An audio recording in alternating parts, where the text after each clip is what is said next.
This morning, as the focus on battleground states intensifies, one of the election's essential issues is tightening its grip, a deadly coronavirus surge being met with dire warning.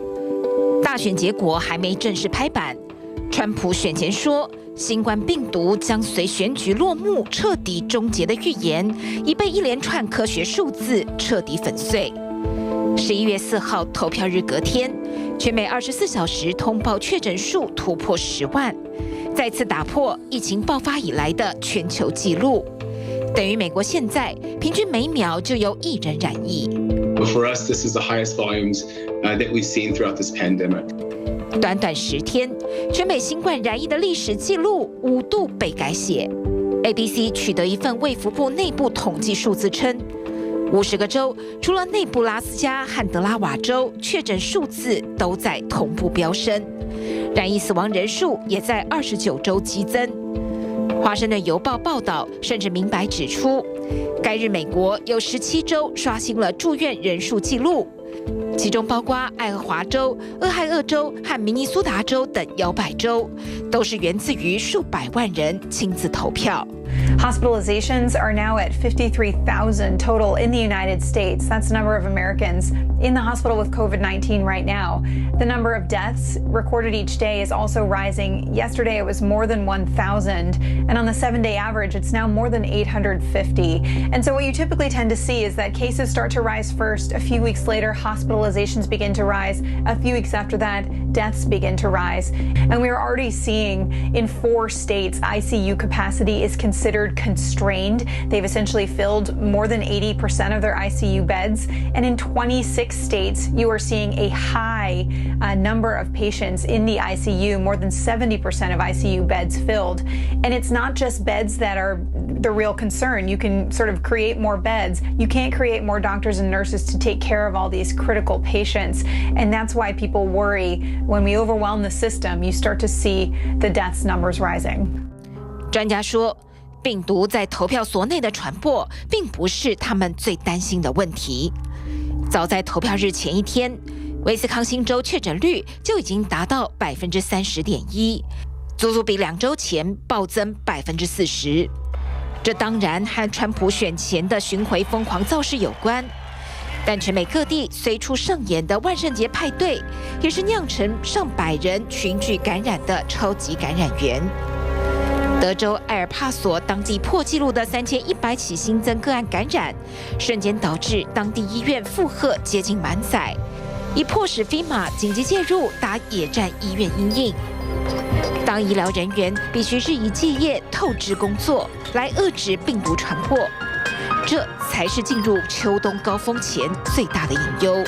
Whenever FEMA comes into any community, it's not a good thing. It means that the resources have been strained to the breaking point. 美防疫專家佛奇日前投書《華盛頓郵報》稱，我們受傷慘重，當前狀況已經糟到不能再糟。未來6到12週，美國已無可避免將面臨大規模感染。不止全美確診數字正快馬加鞭奔向1000萬。死亡人數也持續高居全球之冠。We just hit 100,000 new cases a day. Carlos Del Rio at Emory warned today we could see 200,000 new cases per day by Thanksgiving if the trends keep going the way they're going. 但專家預期，新冠病毒的整體防疫策略在新總統誕生前不會大幅轉彎。正如權威外交期刊 Foreign Affairs 所言。當川普公開承諾將要開除防疫專家佛奇，這場大選已然定位美國是否能透過大規模染疫達到群體免疫。Don't tell anybody, but let me wait till a little bit after the election. One of the world's leading experts on infectious disease, one of the few people in this administration who's been taking this seriously all along, and what did he say? His second-term plan is to fire that guy. I mean, they've already said they're not going to contain the pandemic. Now they want to fire the one person who could actually help them contain the pandemic. So, Georgia, if you think they've done a bad job at managing COVID so far, basically what they're telling you now is you ain't seen nothing yet.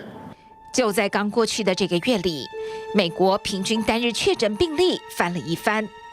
當歐洲多國再次走向全面封鎖之際，美國又來到了難以抉擇的十字路口。We are breaking records all over the place here. And there's no sign that we're anywhere close to peaking. The virus doesn't get tired.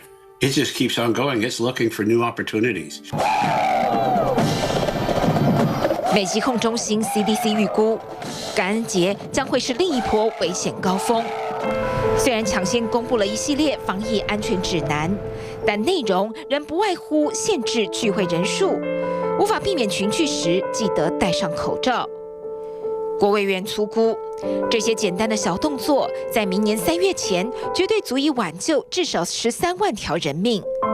但若美國人民仍堅不遵守，最快明年2月底，美國因新冠病毒死亡人數就將突破100萬。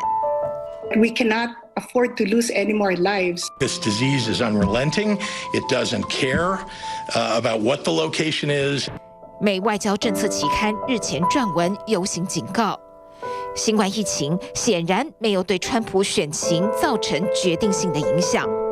當大選開票陷入膠著，幾乎已足以斷定，多數選民正將疫情視為自然災難。這將會是美國未來防疫上的最大難關。無論是誰當總統，美國今年秋冬只怕都躲不掉一波波如海嘯般的大規模感染。捍衛言論自由到底，搶救中天。台灣不能只有一種聲音，請立刻訂閱中天電視 YouTube 頻道，訂閱、按讚、分享、開啟小鈴鐺。